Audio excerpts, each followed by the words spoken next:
Coco Martin, inamin na si Yasi Pressman lang ang babaeng na-met at ipinakilala siya sa kanyang pamilya. Kung matatandaan ay prematurely exit ang dalaga sa Pinoy Big Brother house dahil nga ni-request ni Coco Martin para maging leading lady niya.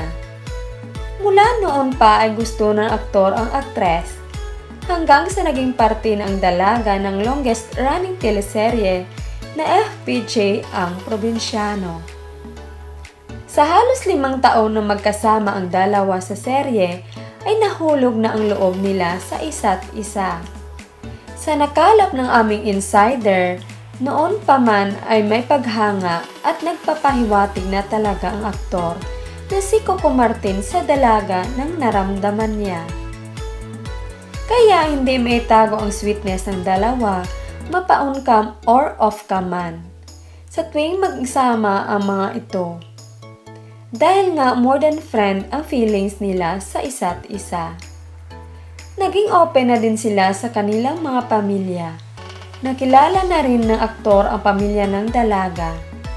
Noon nga ay nanliligaw na ito sa aktres na na-meet din ng aktor ang sister ni Yasi Pressman nang pumunta sila ng Hong Kong.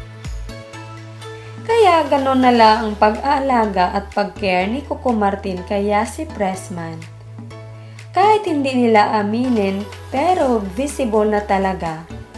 Kahit ang makasamahan nila sa work ay saksi sa relasyon ng dalawa. At masaya ang mga ito para kina Coco Martin at Yasi Pressman. Laging andyan aktor sa lungkot at saya para sa dalaga. Laging pinadama ang pagmamahal niya sa aktres at sa pamilya nito.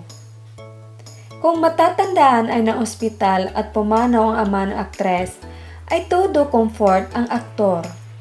Nag-promise si Coco Martin na hindi niya pababayaan ang aktres na si Yasi Pressman. Sobrang saya ng aktor noong ipinakilala siya ng aktres sa kanyang pamilya.